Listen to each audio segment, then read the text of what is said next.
Maybe he can contact the station before the volunteer fire department's men and women load up the truck and come over here. Cassie raced across the street and through the walkway to what Bella knew was the residential area behind Main Street's empty stores. As Bella turned around, she saw people hurrying down the street. Toward her. Well, not her specifically, but toward what they assumed was a burning building. Was there a hole big enough for her to escape into? At least she could hope that Cassie would find Greg and that his car would come down the street at any moment to save her. A siren in the distance, much louder than one man's police car, told her Cassie hadn't. Would she need to pay a fine for a false alarm? She could barely afford gas money right now, so that could be a problem. Sighing, she looked down and realized she still wore a wedding gown. Running inside, she ignored the sound that would probably be in her ears for a week and grabbed the blue dress she'd worn this morning. Turning toward the mirror they'd placed against the wall for customers to use, Bella reached for the row of buttons that ran down the back of her dress. 1, 2, 3 buttons slipped out of their loops. As she stretched for the 4th button, a woman stopped in front of the window and pressed her face against it to see inside. More people joined her. Facing them in a partially unbuttoned wedding dress while the alarm blared, heralded a new low in her life. Could the humiliation grow any worse? Never ask a silly question.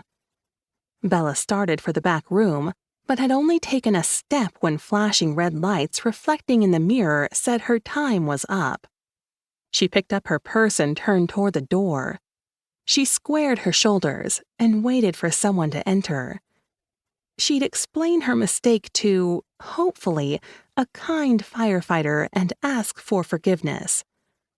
Someone, man or woman, wearing firefighting gear, including a helmet with a shield, entered the building, clutching the end of a fire hose.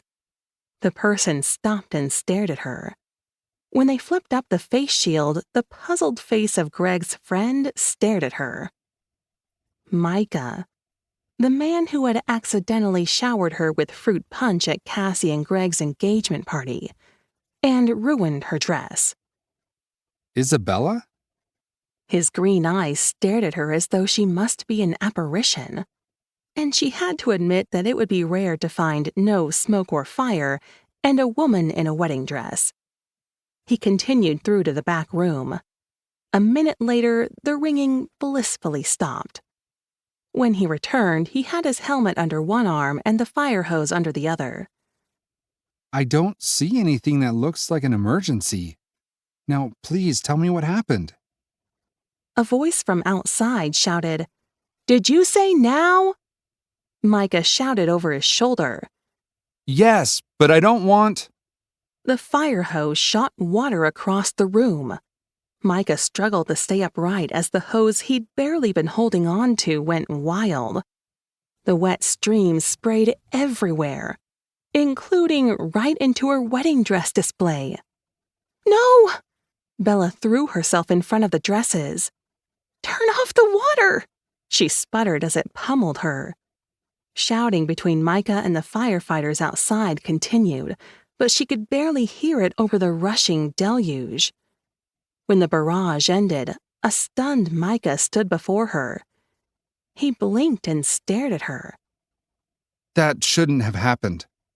He shook his head and seemed to be muttering to himself when he added, Of course it shouldn't. We must need more training. 3 dresses had blown off the rack and lay wadded up in a grimy pool on the floor. The others hung dripping on the rack. She leaned closer. Some of the embellishments looked damaged. When the crowd outside shifted, allowing more light in, the water on the floor glittered with either sequins or crystals, maybe both. Her inventory. Every sample. Ruined. Micah seemed to be talking to himself. He might have continued if she hadn't screamed. He hurried over.